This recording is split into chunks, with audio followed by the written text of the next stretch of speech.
So, streamers, welcome. We are starting officially, let's say, right now.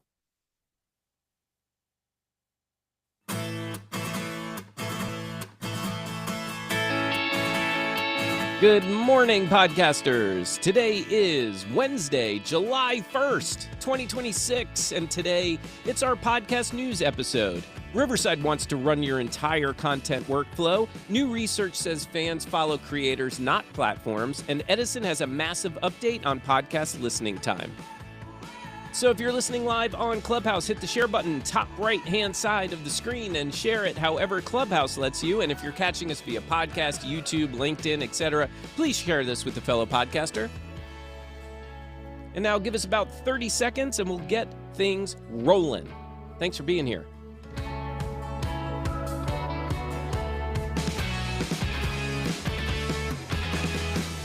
The Podcasting Morning Show is powered by Ironic Media, helping podcasters launch, polish, and grow great shows.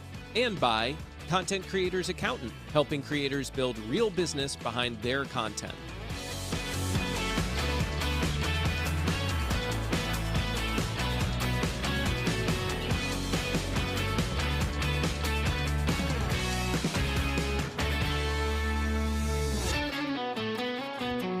Good morning again, Podcasting Morning Show. Thank you so much for being here. I am your host, Mark Ronick, and currently on stage with me, my co-hosts, Ralph Estep, DR Fay, Alex Baelish, Sid Meadows, and BC Babbles. Good morning to all of you. If you want to learn more about those fine people, just go to podcastingmorningshow.com/people, and you can find all the different ways to connect with them, learn about them, etc. As for today, yes, we are getting into the news. And first, I wanted to say a couple things. One, I realize we haven't been doing evaluations lately. We haven't gotten into our Spotlight series that we started, and I know we have a handful of both of those two things. So I want to bring that back. We're not going to do evaluations tomorrow because I haven't given our team enough time to actually go listen to one of these shows. Next week, I think we will bring back evaluations next Thursday. So stay tuned there. And tomorrow, I feel like let's play at least one of the spotlights and see how that goes. Bring that back again. So we will do that. Also, just want to shout out and first say thank you to DR for giving me the heads up this morning.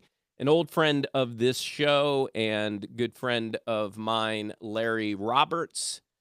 Red Hat Larry, you may know him more as such. And Larry and I, we started a podcast together several years ago. It didn't last terribly long, unfortunately. We were planning on doing some business together. That didn't last long, unfortunately.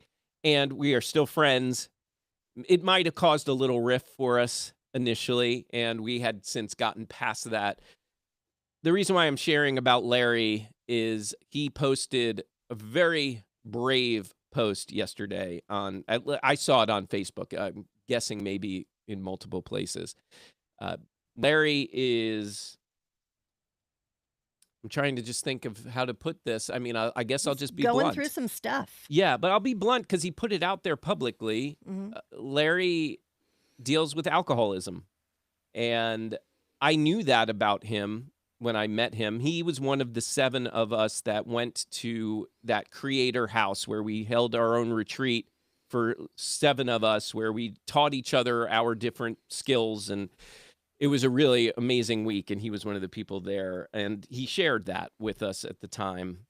And he's been in it. He's been going through it, as you said, DR, for the past, for this whole year, really.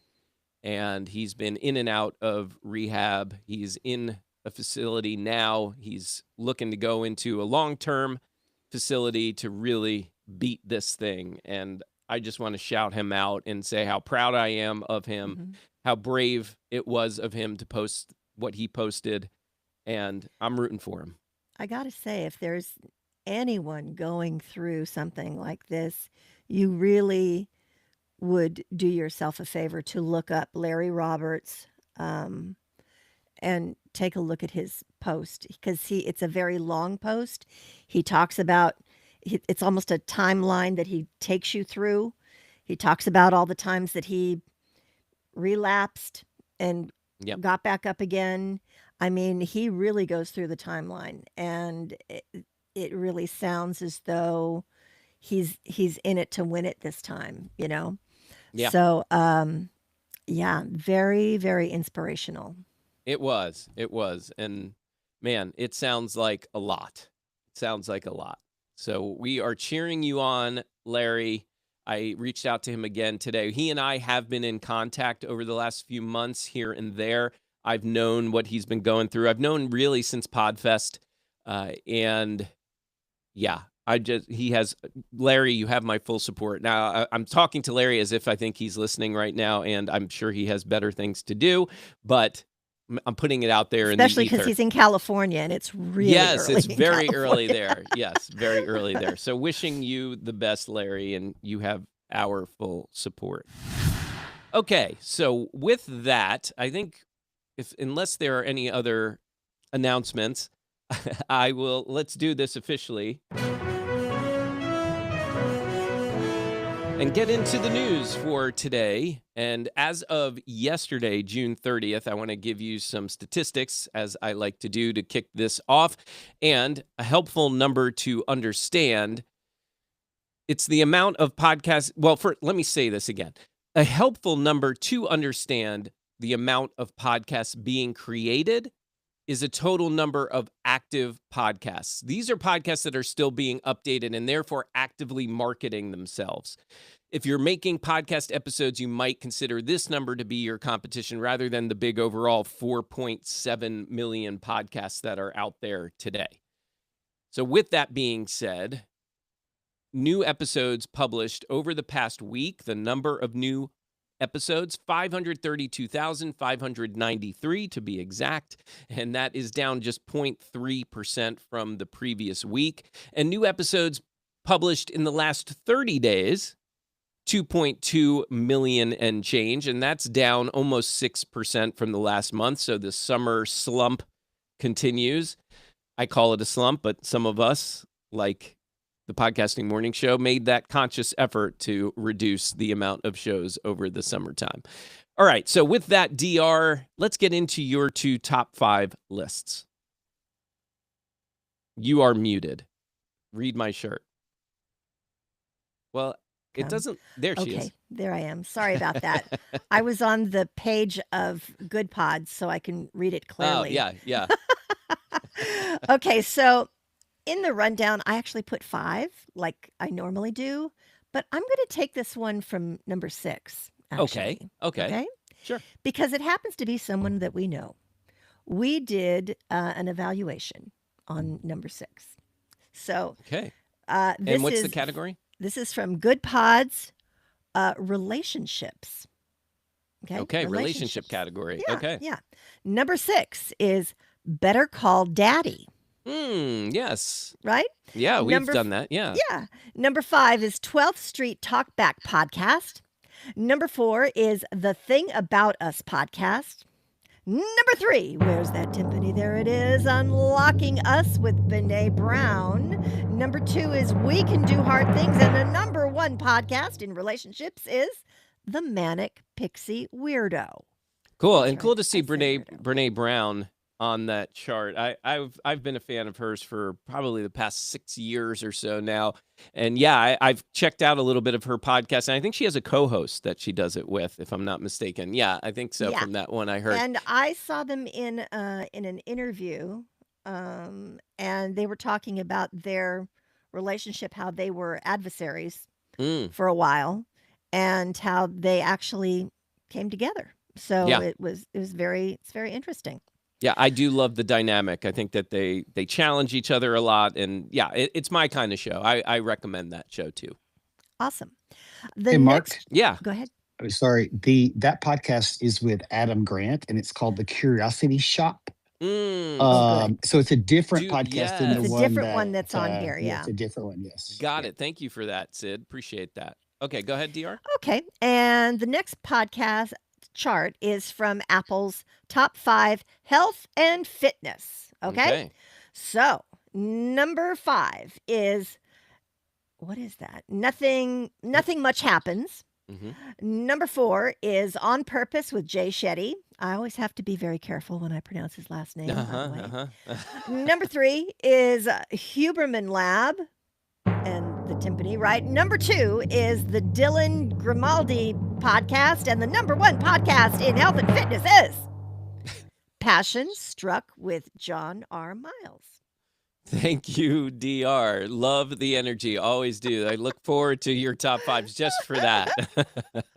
Thank you, DR. Let's keep things moving and share just a few events with you coming up this month and maybe a month following this month. So first, podcast SEO, define your strategy and launch campaign. This is hosted by Well It Depends Labs. That's Ariel Nissenblatt. That's the woman who joined us just last week. I think it was just last week. It's hard to keep up with all of this, and especially all the guests we've been having. But yes, I think it was last week. And I will say I joined one of her podcast SEO workshops this very week, and I thought it was awesome. I wanted to see what she does, how she does it, and hear more about her strategy, and it was really helpful. Were you in that? I signed up for it. I paid for it, but I didn't know that someone had planned to meet with me during that time, so I was not able to make it, but I got the replay. Yeah, So I haven't seen I the highly replay yet. recommend watching it. We talk a little bit about applying podcasting morning show stuff that based on her strategies. So Okay. I'm sure you will find it particularly interesting. I highly recommend it. It's happening Wednesday, July 15th. The times are 5 p.m. to 7 p.m., and we will put a link in the show notes if you are interested, or just Google Well It Depends Labs, and I'm sure you'll find So, it Mark, there is too. this one like an extension of Yeah, what you so went to? the one I went to, I think, was more of an overview with Okay. some strategies built into it, but I think this one is much more refined and specific to an actual putting it into place. Oh, good. So yeah, so I I'll be there. highly recommend that. It is a paid event, and I think well worth your money. Mhm. Also, Podcasting Made Simple Live. This is Podmatch's quarterly event. Podcasting Made Simple Live is a premium podcasting virtual event focused on helping podcast guests and hosts improve their craft so they can make a bigger positive impact on the world around them. It's listed on Pod News as a free event, but I do know he charges for it, and I also know that they give away a lot of tickets to that as well. So go check that out at podmatch.com. And finally, surprise, surprise, the Empowered Podcasting Conference. I must talk about that because we're, I think, like under 7 weeks away.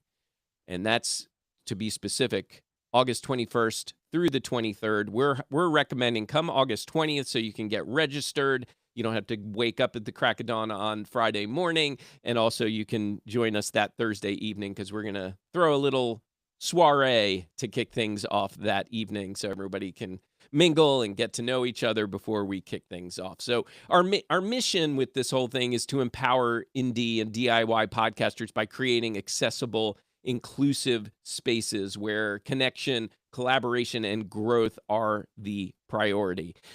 We believe podcasting is at its best when creators support others' efforts, share knowledge openly and candidly, and build relationships that extend beyond a single event or guest appearance. Speaking of which, where that extension happens today at 1 p.m. Eastern live, we will be Empowered Podcasting. We will be hosting our weekly live stream. We're going to have Shay Sparks and Adam Bird, two people that have created a really awesome community, and they are teaching others at our event, and we'll talk about it a bit today, how to do the same. So all of this to be said, go to empoweredpodcasting.com. You can get the link to the live show today, and of course, you can get the link to get your tickets. So get those now and use EPC Mark 20, EPC Mark, M-A-R-C 20, and get 20% off your tickets. I realized I should have done this. Quick tip, smart move. Yeah! Content creators business fight!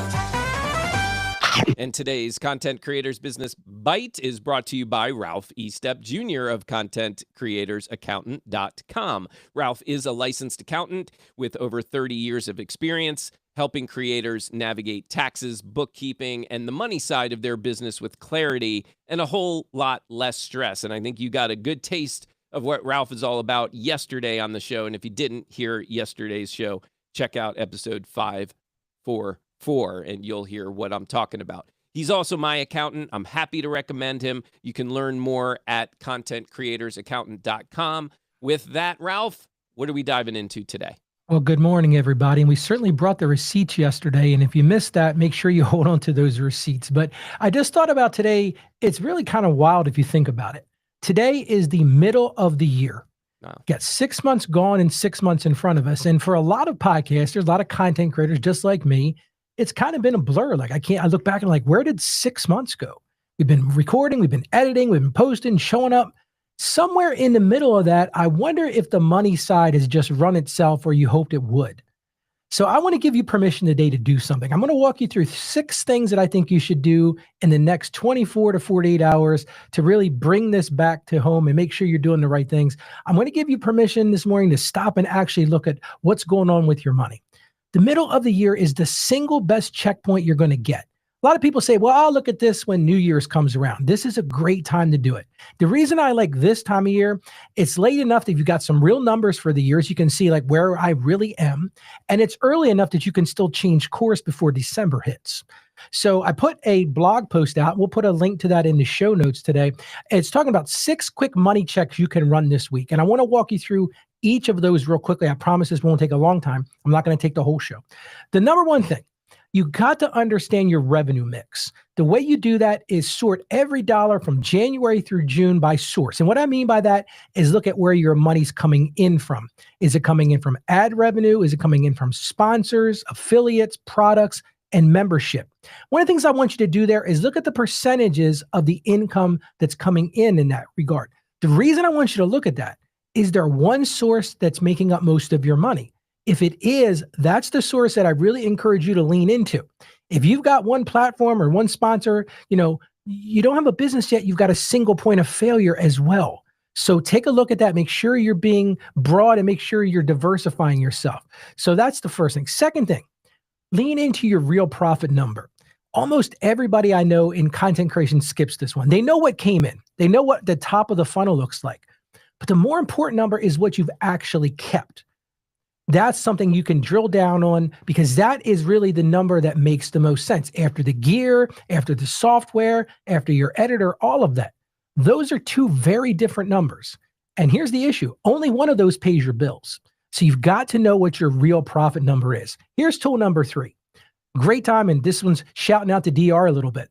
This is your mid-year tax tune-up. Second quarter taxes were actually due June 15th, but don't fret about that. Maybe your stomach just dropped. You're thinking, wait a minute, it's already thinking about tax time. When you're a creator like this, no one's withholding taxes for you. So this is a great time to check and see, once you figure out what that net income number is, have you put enough money aside? I'm recommending 25 to 30% as that money comes in. That way, next April isn't this scary fest like it's a horror time when you go to meet with your accountant. Because that way you can prevent April from being scary. So that's tool number 3. Here's tool number 4. The content ROI check. Here's a hard truth. Not all of your content earns money. It just doesn't. And you've got to really look at where are you devoting your time and is it actually generating income? Is it making direct money? So it's sponsorships or affiliates or a product that's sold. Maybe it's helped you grow your list. Those are great indirect things. But find your top 3 earners and your bottom 3 and look at what's paying your bills. And what things are just a hobby, you might want to refine what you're working on. Here's number 5, the pacing projection. I want you to take your first half numbers and project for the full year. This way you can take a look at what is really going to happen for the rest of the year. That way you can start to budget yourself. You can start to get an idea of where you're going. If you are ahead of where you are, that's great. Keep working towards it. If you're behind, you've got 6 months to go and clean it up. And here's my tip number 6, and this one will save everybody money. We talked about this a couple weeks ago. Audit those subscriptions. This is a great time to go and look at what you're paying for. Look at your schedule. What other apps that you're paying for? Pull 3 months of your credit card and bank statements And listen, cancel what you're not using. You might find $200 a month. I was just working with a creator, found $1,200 a month back in their pocket because they found things they weren't using. If they're not doing anything, get rid of them. Here's the heart of it. If you have the capacity to figure this out, most creators just sit down and look. So this week, sit down and look and see what you can do to change the dynamic. That's all 6. Like I said, I put a link in the show notes today, my mid-year money check-in. Check that out. Walk through this. This is a great time to really focus while you still got time to change. You've got numbers that you can measure. So thank you so much for listening to my 6 points today. Thank you, Ralph. Appreciate that. If anyone has any questions, now is your chance. Otherwise, forever hold your peace. Okay, then. Oop, wrong button. Up. All right, Ralph, I hit the wrong button. I pushed the wrong button again. Now my screen froze up, my friend. Oh man, laugh it off, hit reset, let it spin. I pushed the wrong button again. Yep, did it again. I've been on a decent streak, but not today. Okay, so with that, let's dive into some news bites. These are some stories that we think are important, and we don't know if they're going to strike a lot of conversation. So that's why we call them news bites. And this one is the headline, Why Mel Robbins Isn't Abandoning Audio. So Inside Audio Marketing reports that Mel Robbins is taking a very intentional approach to the video podcast boom. Yes, she sees video as a major growth opportunity, but her team still treats the Mel Robbins podcast as an audio-first production. So the translation, they're not just turning on a camera and calling it a strategy. Her team builds separate versions of audio, video, and short-form social because people listen differently than they watch. Audio can handle longer intros, recaps, and repetition. Video viewers, they bail faster than a guest who realizes you forgot to hit record. For indie podcasters, this may be a much-needed gut check. As we often say here, video can absolutely help you grow, but only when you understand the format that you're creating for. Mel's team reportedly spends serious time researching audience needs, prepping guests, studying viewer behavior, I'm meshing words together, and shaping each episode around one specific listener. That's the real lesson. The camera is not the strategy. The audience is the strategy. So I'm curious, is anybody here creating different versions of your show for audio and video, or are you publishing the same thing everywhere? I'll jump in there real quick because, as you know, I want to thank Rob Walsh by as a matter of fact, because he finally got one of my shows fixed on Apple HLS. Oh, good. So yeah, I have all of them on video. And Mark, to be honest with you, what I decided to do about 3 months ago is I'm considering myself video first, actually. And that's what I'm leaning into. And then the audio, I'm making it such that I don't say, well, look at the screen and all those sort of things. So I'm not doing two separate, but my production team is adding B-roll to the video side. They're doing a lot more lower thirds and titles and things like that. So we're using the same content. I'm not recording two separate things, but we are tweaking it a little bit on the back end. Makes sense. I edit my business client separately. The audios is edited separately from the video. So I feel that they're two separate things, two different listeners. Mm-hmm. And I mean, technically, I guess we here at the Podcasting Morning Show do two different versions as well. We put out the live version, unedited, and then we put out the audio version, which is edited. So yeah, I guess we're doing a couple of different things. I will say that social media clips, vast majority of them, especially, like I said, clips, specifically video, I usually do pretty much the same thing. I might change if I'm putting like a text overlay title on it. I might change them for the different platforms. I might change up the captions with them, talking about that particular clip. But by and large, I'm mainly keeping that content the same. I do different things on social platforms aside from the clips, like LinkedIn and Facebook, for example. I put out every couple of days, at least, I put out a post that's really talking about some of the things that we talk about here on the show. And I'll sometimes tweak those specific for Facebook, specific for LinkedIn, et cetera. So I'm doing it, but I'm not doing it necessarily as strategically as, say, Mel Robbins' team is doing it. Anyone else? Just curious if anyone else wants to share. Is anyone doing the same thing? Oh, someone wants to come up. Let's see. Junaid wants to come up. Let's hear from Junaid. Welcome, Junaid. Yeah. Oh, see, there. I was talking about this at the pre-show. I have to add Good morning, him everyone. I have to add you as a friend again on Clubhouse, and I don't understand why. Okay, go ahead, Junaid. Good morning, everyone. Yes, that's an excellent strategy that Mel Robbins has been doing. They've devised it, or they realized what they were missing, and this is the exact same strategy Alex Ramosi and Seth Silvers implemented last year. Their podcast was not getting any views, very small. So they're like, you know what, we're gonna disconnect the audio version and the video version, and we're just going to focus on audio. So they stopped publishing any video at all on his YouTube channel, and they just focused on the audio version of this podcast. When it started picking up in 2 weeks, I believe 2 weeks or 3 weeks, then they started putting the video version back. But this time around, they edited the video for YouTube audience with the slide-ins, the sound effects, all that stuff. And then they took all of those sound effects, everything out in the audio version, because again, as we all know, audio is a very intimate experience, and you want to keep it intimate. Nobody wants to hear swooshing sounds or whatever if it doesn't make sense in the audio. and that's my cue. Thank you. I wasn't trying to key you, just trying to play to the fact that you said no one wants to hear the whooshes. But yes, you did follow that up and said where if it's not appropriate, and I think our whooshes are used appropriately. Go ahead, Dan. So I was just trying to dig through my desk of crap here, and I couldn't find it. I want to say it was Cumulus Media, not too long ago, did a study. It was relatively new numbers. The thing is, and I'm only saying, and like what we've talked about it in the past too, is that podcast listeners on YouTube, like 30 or 40% of them, it's like, I don't have the exact number, but it's kind of a pretty big number, listen to podcasts on YouTube by putting their phone in their pocket and then getting on the treadmill, going for a walk, walking the dog, doing the dishes, whatever.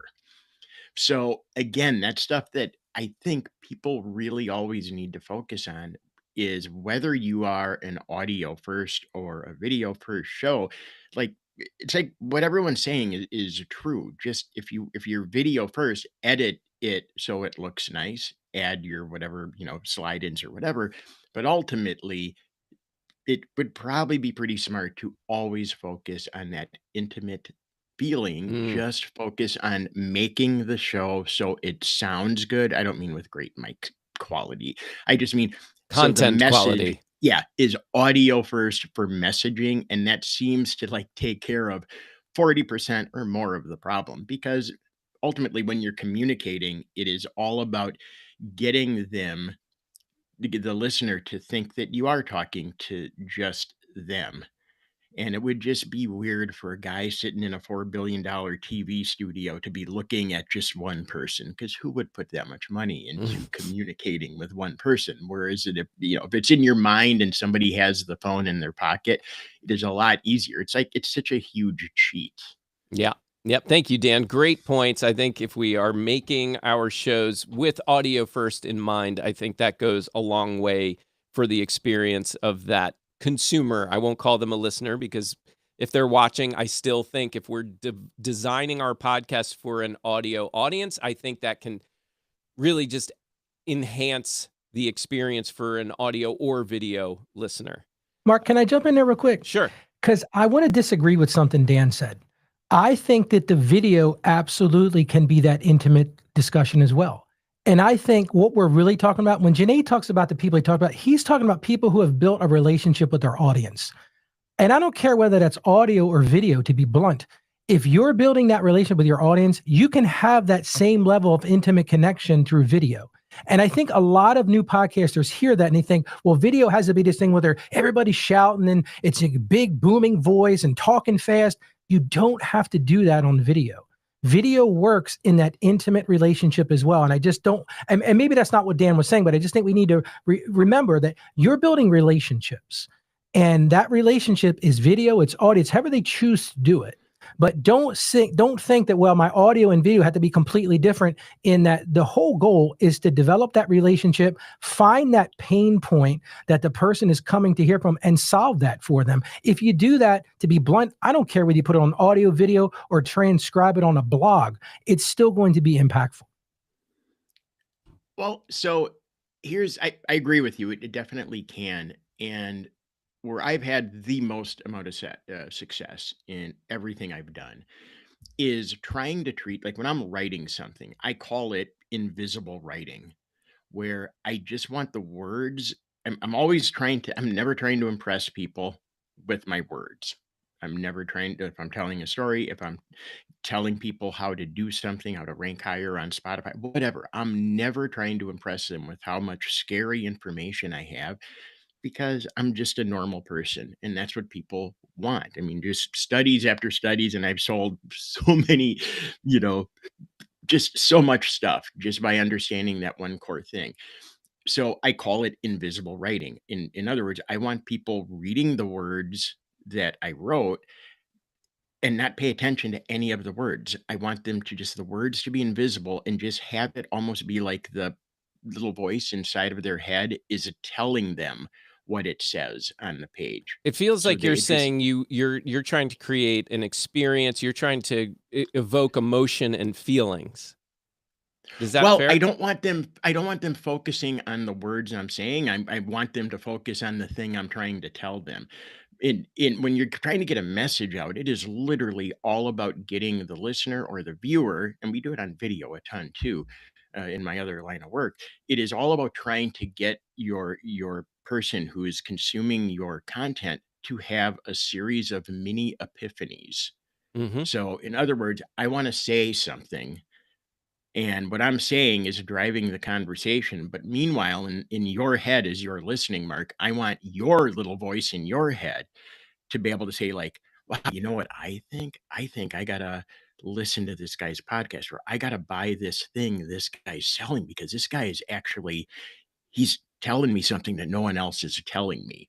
So when you can flip that, even with just a content, with a podcast, with a video, and it turns out that the listener or the viewer is talking themselves into giving you all of the credibility you need, the game changes dramatically. And so like, yeah, that's why I always say just go audio first, because audio is the most, it's just the most, what is the word I'm looking for? Uh, just the deepest connection you can have. I'm not saying you can't have that same connection with video. Like, I guarantee when people watch videos that me and my business partner put out, they're not thinking about, they're just thinking like, holy cow, I trust these guys. I Mm. love these guys. I'm listening to them. I am all in.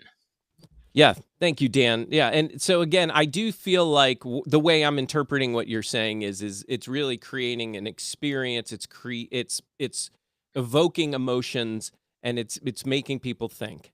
So yeah, I appreciate your answer. And oh, I saw Alex wanted to say something, but I see he just had to jet, so we can't go to Alex on this one. Sorry about that, Alex. Let's keep things moving. See, sometimes I'm wrong about these news bites, and we have more to say about them than I think. So, with that, DR, you want to take the next story? Yeah, so this goes under the category of, huh, that's interesting. So the title of it is Your Car Brand May Be Snitching on Your Podcast Habits. A new analysis says podcast listening habits can vary a lot depending on what kind of vehicle someone drives. Tesla owners are more likely to spend in-car audio time with podcasts, while Chevrolet drivers are more likely to stick with the AM/FM radio. The report points to a bigger issue for creators and advertisers. The car is still one of the most important places where people listen. But not all drivers behave the same way.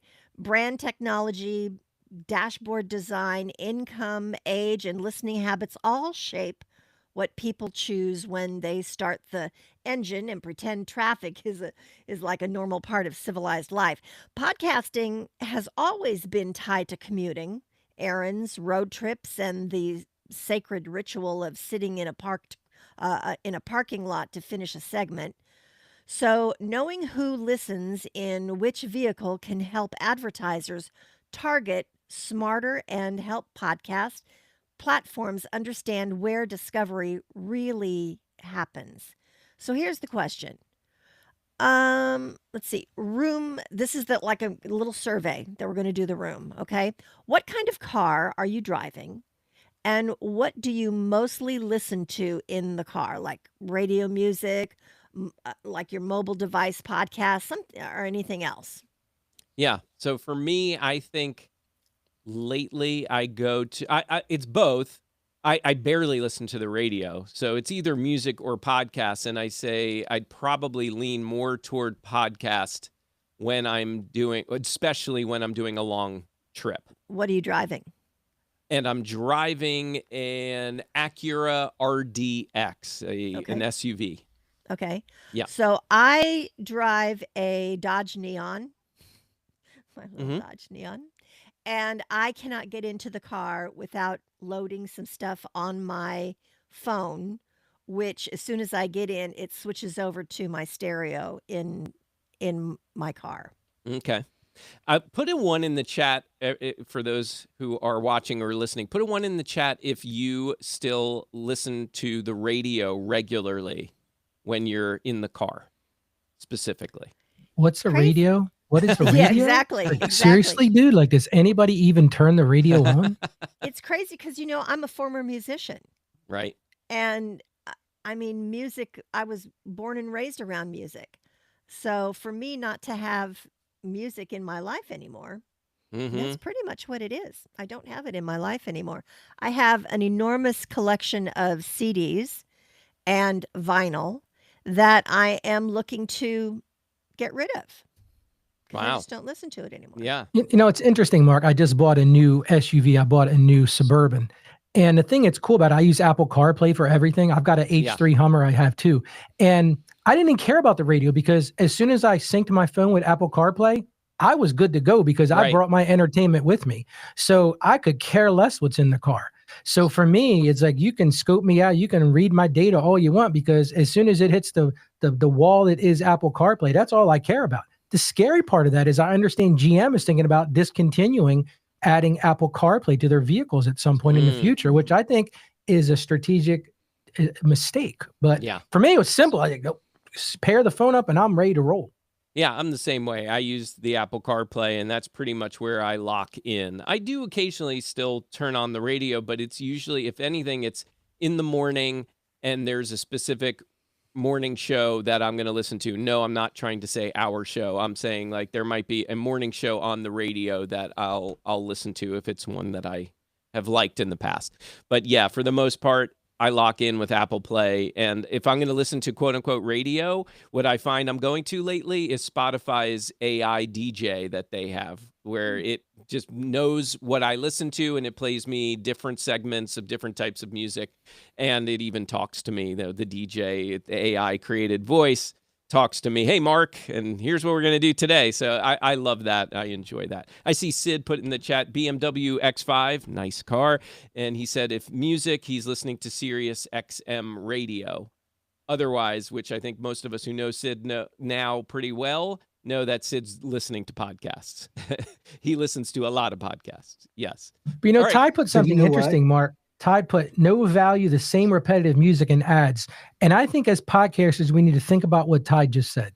Because I'm hearing a lot of podcasts that are the same repetitive ads over and over again. So pay attention to what they've done to destroy radio because we're doing it to podcasting as well. Just a little bit of a thing out there we need to be aware of. Certainly got to be careful with that. Absolutely. Yeah, Sid, you wanted to say something. So this is an interesting add to this addition to this. When I'm listening to podcasts, I don't listen over my car. I listen in my earbuds. I don't know why, but I don't like listening to it over the car. I feel like I have to turn it up too loud.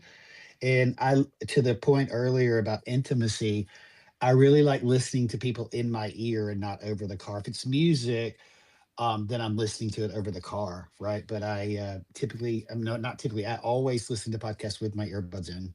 Interesting. Yeah, that's interesting. I'm trying to think if that's like me too. No, I think honestly it just depends on what I'm doing. Like if I'm working out, like today I do this intense power walk on my driveway because I have a long spirally incline driveway. Those are moments where I'm going to put in my earbuds. But if I'm in my car, I'm happy to play a Mhm. podcast on the stereo through the speakers. Yeah. I listened through the AirPods just because. Well, they actually keep flipping back and forth, and it drives me nuts. It goes on the radio, then in my ear, and it's just Oh yeah, ridiculous. that's But annoying. And that happens to me too. I wanted to bring something up that's totally kind of different avenue about this. Okay. So, you know, DR, you brought up, Tesla owners, for example. I'm not a Tesla owner, but it is really interesting that those numbers are kind of flawed because Tesla people. So most radio, like if you're a podcast fan, the type of radio you're probably going to like is going to be talk radio, right? Talk radio is usually on AM. Tesla doesn't have AM anymore because it screws up their electronics. Mm.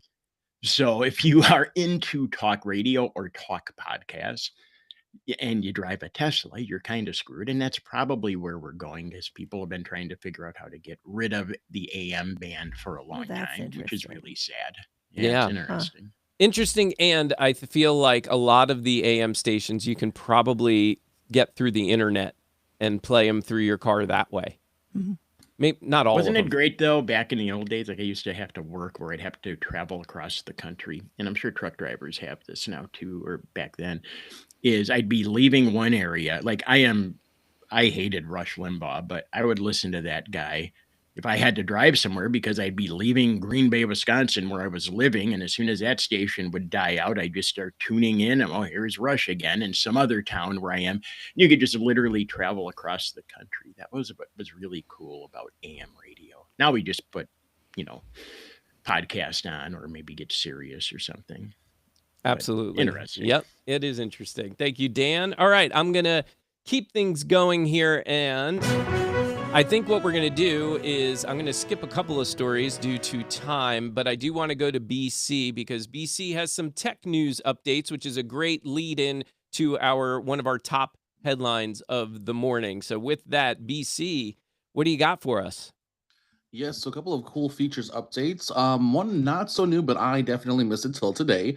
So for those looking to consider Riverside for your free podcast hosting on a budget, they just launched their recording studio back in March. Now it gives a nice, cool Riverside feel for the most part. They've always had a recording capability, but the quality was not always there. But the new studio changes that.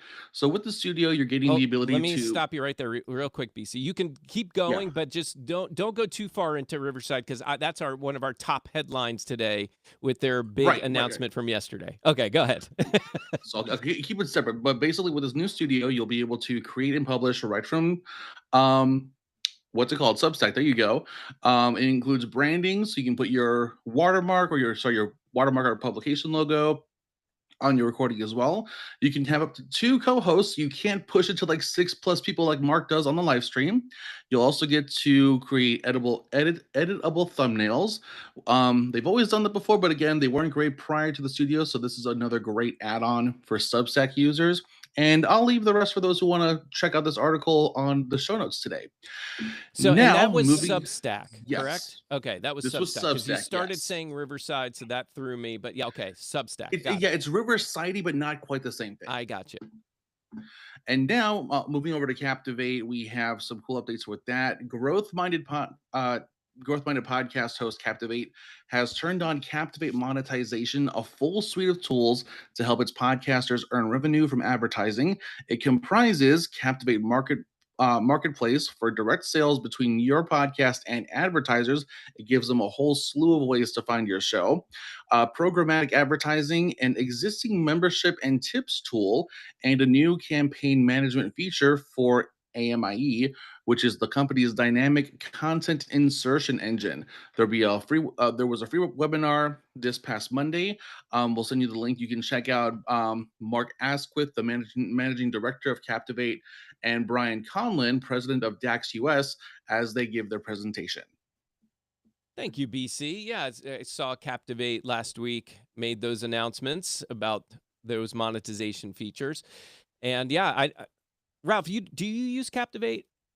I do. I am That's a right. super supporter of Captivate. Yeah, okay, cool. So, and I am to imagine you're probably taking advantage of a lot of those monetization features. I'll be honest with you, no. Okay. Because I think the best way to monetize your stuff is to sell your own product or service.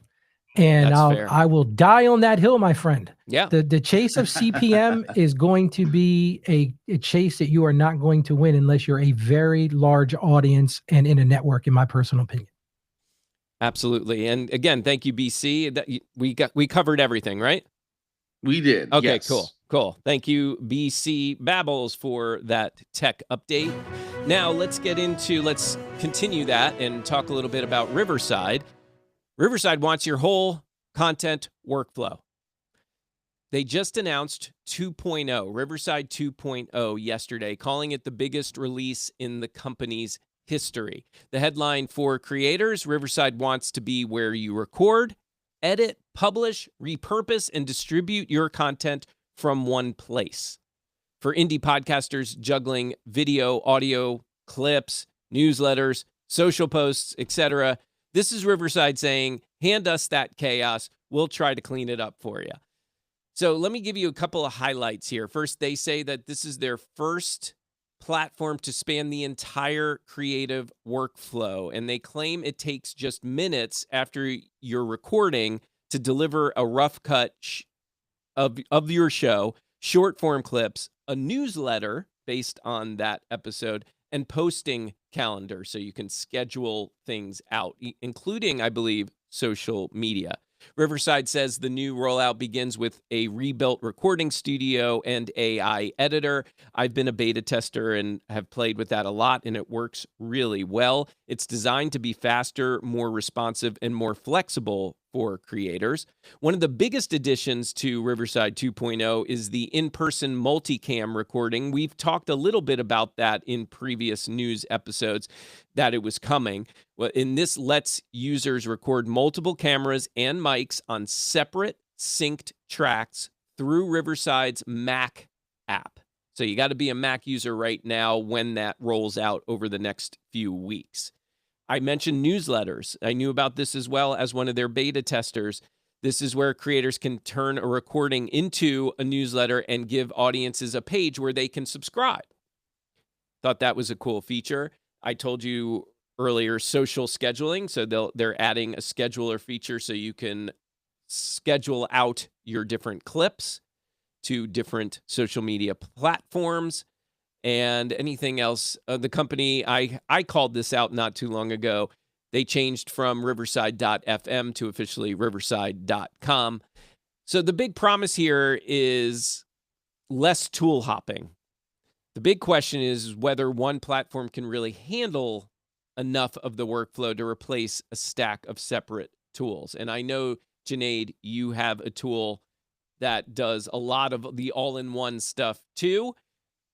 Podglue, which, by the way, I saw Dave here in the Clubhouse audience said he featured Podglue recently, or actually as of today, in his newsletter. That's very cool to see our community supporting one another. But I want to ask the group. We often talk about how video can be intimidating. It can be pricey for people that are just getting into podcasting, or maybe even for some of us who have been in it for a while.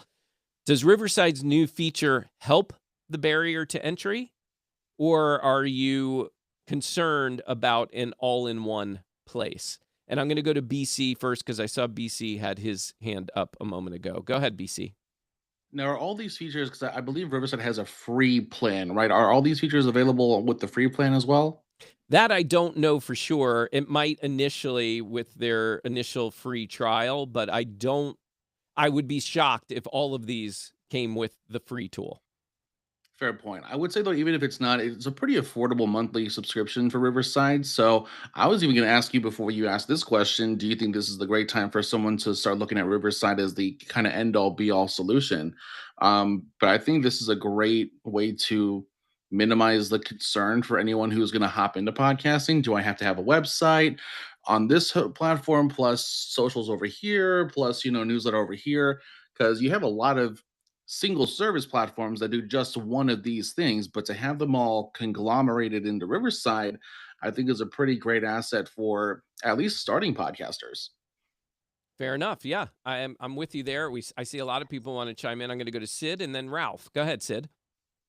I have a question about Riverside. I have been a guest on Riverside before, but I've never actually used the platform. Um, are they, with this new update, are they allowing background for you to put your own backgrounds up? That, like, when I record my podcast, I have a background. It has, because I'm using it in Ecamm. When we do our panel discussions, we have a background, and we have everybody kind of framed in position. Does it allow for that with this new update? It doesn't because they already allow for that. I have seen it available. You can choose different backgrounds. I think you can upload a background, and I think you can also choose from blurred backgrounds. Do you know of a show doing that, Mark, where I could go look at it? Because I was Mm. told they didn't allow that. They do. And no, I don't off the top of my head, but I will say where I think I've noticed a limitation because I've attempted it here on this show, but I think with 4K cameras, it doesn't work. That's what I saw. It said it's limited to you can do 1080p, so you can still get that high def, but if it's a 4K camera, it doesn't work. That's what I've seen. So there you go. Okay, Ralph, coming to you, and then DR wants to chime in. So I'm going to give a non-technical response to this. When I work with small business clients, I always encourage them not to put all their eggs in a single point of failure basket. And I'm going to go back to this, and this isn't a commentary on Riverside.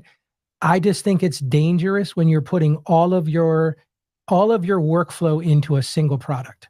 Because if that product has an issue, if they have any downtime, you are completely invested in one thing. I'll give you a great example of this. Like in my accounting practice, I use one software for tax prep.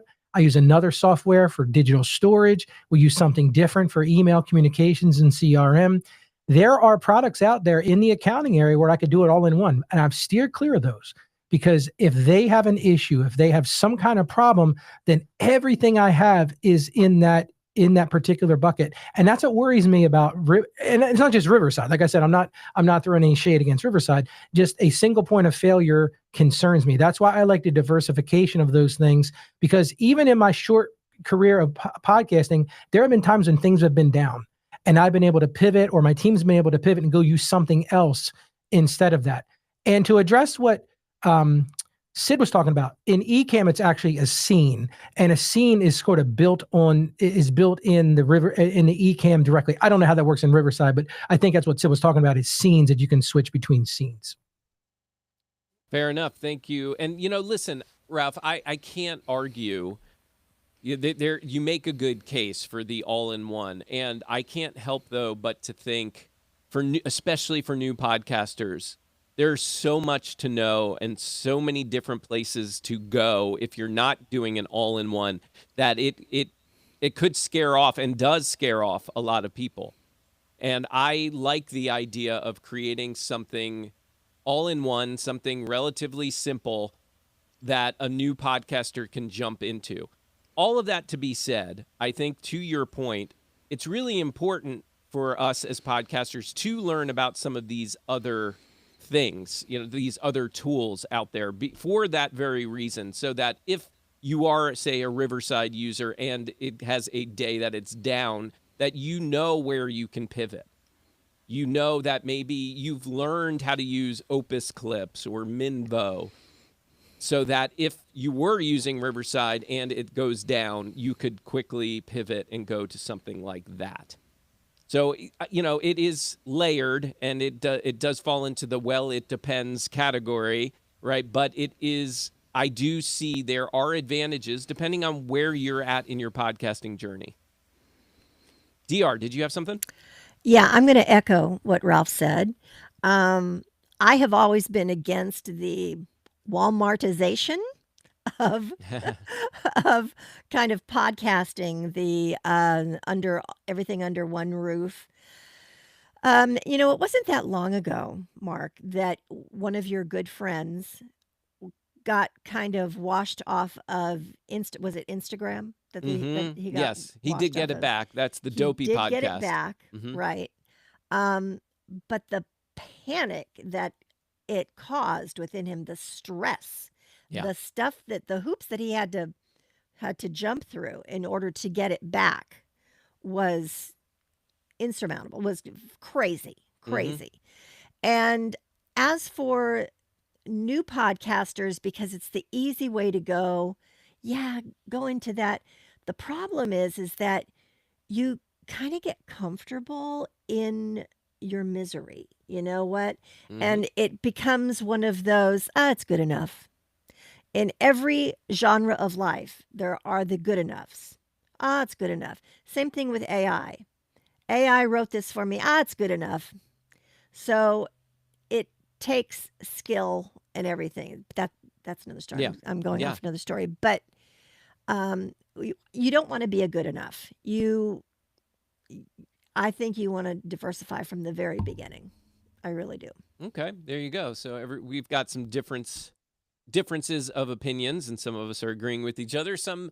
Well, I don't think anybody's really disagreeing. I just think it's different perspectives. I think there's a place for stuff like this. And I think, like I said, especially newer podcasters, I can see why it would be attractive and helpful to get their show off the ground. Yes, BC. Quick follow-up question for DR is with the new introduction of the industry term Walmartization. Now, would it be Jargon worse wheel. if something were Costco-tized? And if so, how so? I have to think about that because, I You don't understand pay that for Walmart, but you Costco pay for has some really Costco. good Does that hot make it dogs, so worse? I'm not sure. And sushi. Can't forget the sushi. Oh, the sushi. All right, let's see. Let's squeeze in one more story. We didn't get to all of our top headlines. Let's go with, which one should we go with? Let's go with number 5, DR. Okay. Podcast fans follow people, not platforms. Pod News shared a new sounds profitable study called the Podcast Atlas. And the big takeaway is a spicy one for creators. Podcast audiences may be more portable than we think. The research says that 73% of podcast listeners would follow a creator from audio to video, and 71% would follow from long form content to short form clips, suggesting loyal audiences are increasingly attached to the creator, not just the format. So, some of the key points here is audio and video podcast listeners showed nearly identical episode completion rates, which challenges the idea that video is automatically taking over the listener experience. Yeah, or vice versa. Yeah. Short form clips are doing real discovery work. The study found that 84% of clip consumers say podcast clips lead them to become regular listeners at least sometimes. Yeah, well, I mean, 84% of clip consumers say that the clips lead them to become regular listeners. That's pretty huge. That's especially pretty because we freaking hear about huge. this in the industry a lot, that people argue that point. And I'm not saying that this particular study is the end all be all, but it is very revealing. I mean, it certainly goes against those people arguing that social media clips don't do anything for a podcast. Right. And just to finish off the highlights, the newsletters remain a powerful retention tool. This is so important, I think. I'm going to repeat it. Newsletters remain a powerful retention tool. Among podcast newsletter subscribers, 87% said newsletters lead them to listen to episodes, which is a pretty loud reminder that owned audiences, channels still matter. And the last highlight is for indie creators, the strategic takeaway is that each format has a job. Audio builds trust, video deepens connection, clips drive discovery, social keeps you visible, and newsletters help bring people back. Thank you, DR. Appreciate that. So yeah, I think that that is an important one to pay attention to all across the board. Those stats somewhat revealing from some of the things that we hear a lot of people talking about. So yeah, thank you, DR, for that one. And a reminder to all of you that we are back tomorrow at 8 a.m. Eastern Time, and we will be digging into the mailbag. We will be playing some Spotlight series clips for you. So that could be yours if you submitted. So come tune in and check that out and get a little feedback from us along the way. And I will just say, until tomorrow, make it a great day, everybody.